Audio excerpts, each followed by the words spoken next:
On débute ce soir avec un dossier spécial, l'histoire de Gildas Ngoulala, un Rouyn-Norandien d'adoption qui a fui son pays d'origine en raison de la persécution qu'il vivait. Mais finalement, il est forcé d'y retourner par le gouvernement canadien.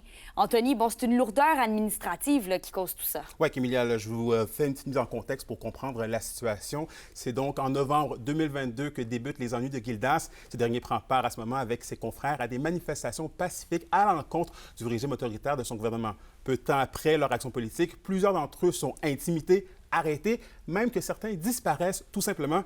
Après des mois sous pression, il se rend aux forces de l'ordre le 9 mars 2023, oui, il est menotté sur le champ, emprisonné, puis battu et même torturé par ses geôliers. Oui, puis après 3 jours de calvaire, bon là, il sera relâché de prison finalement. Oui, il est libéré le 12 mars 2023 et après une semaine plus tard, sa décision de quitter le pays est prise. Il laisse donc derrière lui sa femme, ses 2 jeunes enfants. Il leur promet qu'il se retrouverait un jour au Canada. Gildas posera le pied pour la première fois au Canada le 21 mars 2023, pensant être en sécurité pour toujours. La réalité le rattrape le 4 juin dernier et ce grâce à un stratagème orchestré par le service frontalier. Il sera donc à nouveau menotté et forcé de retourner dans son pays où une mort quasi certaine l'attendrait. Voici mon reportage. Gildas Ngoulala est un homme dans la quarantaine, époux aimant et père de 2 enfants en bas âge. Ce dernier travaillait depuis presque 2 ans comme menuisier pour Blais Industrie à Rouyn-Noranda. Au dire de ses collègues, il était très apprécié dans son équipe de travail. Il avait toujours une bonne attitude, puis ça fait vraiment la différence dans un milieu de travail. Fait que si on avait besoin de le faire travailler, il rentrait travailler, il avait toujours le sourire, il disait oui, peu importe s'il aimait la tâche ou pas. Francis Roberge a d'abord été son premier contact avec Rouyn-Noranda. C'est lui qui lui a donné son premier emploi au pays le 13 mars 2024 dans sa compagnie LRL. Pour Francis et Joanie, sa conjointe, Gildas a d'abord été employé, puis ami et finalement un membre de leur famille. Tranquillement, il s'est intégré dans notre vie parce qu'il a décidé de venir nous donner des coups de main. Nous, on s'est acheté un terrain, il est venu travailler avec nous là-dessus. Il s'est intégré à notre famille. Souvent, on l'invitait à souper, il venait. On a une petite fille de 2 ans qui savait très bien c'était qui, puis... C'est ça. Hey, tu comprends ça? Mais c'est ça.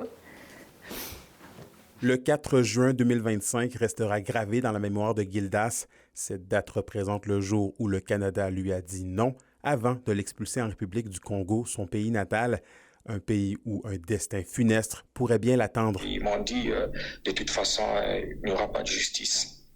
Il n'y aura pas de justice. Tu connais comment est-ce que fonctionne la République. Il n'y aura pas de justice, on peut tout faire. Et pour ton information, partout où tu iras, on saura là où tu es et on t'aura. Arrivé le 21 mars 2023 par le chemin Roxham, Gildas a fui l'Afrique où ses positions politiques l'ont amené à être intimidé, arrêté, puis torturé par les autorités congolaises. De 2022 à 2023, il aurait vécu, selon ses dires, un véritable enfer. C'était le 26 décembre à 23h 2023. Et il y a eu irruption chez moi. Les gens ont frappé à la porte. Moi, je pensais que c'était des personnes ordinaires. J'ouvre la porte, alors que c'était des militaires, ils m'ont projeté au sol. Ils ont commencé à me bastonner. Ma famille était là, les enfants criaient au secours, ma femme criait au secours.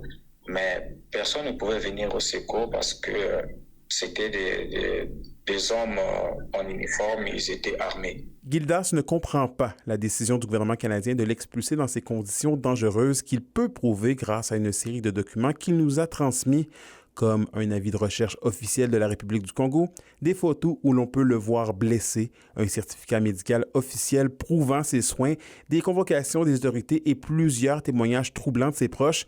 En ce sens, qu'est-ce qui explique son renvoi? Nous avons contacté l'Agence des services frontaliers du Canada en charge du dossier pour en comprendre davantage. L'agence a refusé nos demandes d'entrevue, prétextant par courriel que tout renseignement personnel est protégé par la loi sur la protection des renseignements personnels. L'agence mentionne toutefois qu'elle a l'obligation légale de renvoyer dès que possible tout étranger qui sont interdits de territoire au Canada en vertu de la loi sur l'immigration et la protection des réfugiés. Le tout peut sembler contradictoire, alors que l'agence précise aussi que le Canada dispose d'un système internationalement reconnu pour offrir refuge aux personnes qui fuient la persécution dans leur pays d'origine.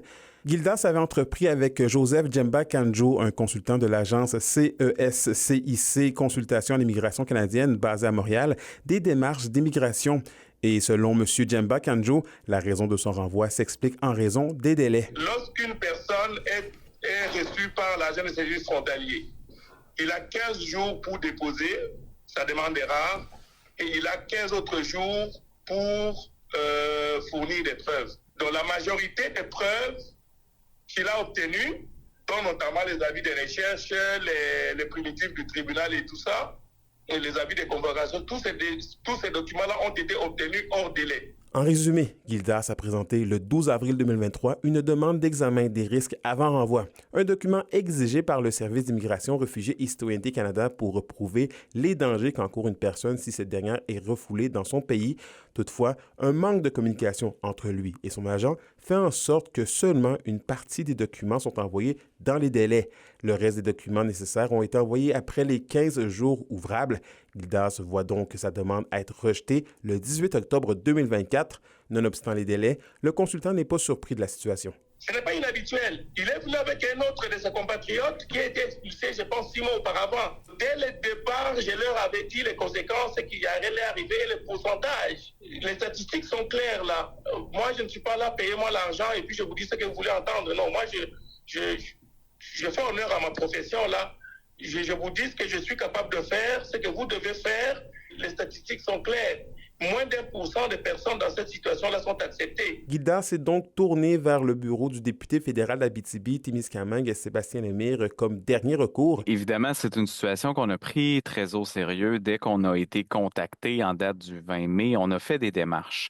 Évidemment, comme bureau de député, on a accès à certains contacts qu'on peut avoir dans l'appareil gouvernemental et dès lors, on voulait s'assurer que les informations complémentaires pertinentes au dossier en question puissent faire l'objet d'une révision de la demande ou de l'acceptation du statut, ce qui n'a pas pu se rendre pour des raisons qui m'échappent avec l'Agence des services frontaliers. Ces éléments-là de preuve n'ont pas pu être considérés dans la décision finale et ça, c'est quelque chose que je déplore malgré les efforts qu'on a fait auprès du cabinet du ministre du RCC. Bien que Sébastien Lemire confirme vouloir continuer ardemment les démarches pour amener Gildas au Canada, il confirme que son dossier n'est pas unique. Ça arrive malheureusement plus fréquemment qu'on voudrait. Les règles d'immigration, à mon sens, doivent faire l'objet d'une révision assez importante. Là, tu as le cas d'une personne qui agit de bonne foi, qui devrait être protégée par des ententes internationales, notamment sur les réfugiés, et permettre l'établissement d'une nouvelle vie en sécurité et qui ne sont pas représentés. Donc, le sentiment que des fois, il y a 2 poids, 2 mesures est quelque chose de très frustrant. Donc, évidemment que notre parti pris est celui d'accompagner cette personne-là qui a choisi de vivre en Abitibi-Témiscamingue et qui a une contribution significative. Donc, je souhaite qu'on puisse poursuivre les démarches. Francis et Joanie ne perdent pas espoir pour la suite et espèrent revoir un jour Gildas Ngulala et sa famille à Rouyn-Noranda. J'imagine même pas l'énergie que ça doit demander de retourner se déplacer, d'essayer de refaire une vie, de se déplacer, d'essayer de refaire une vie.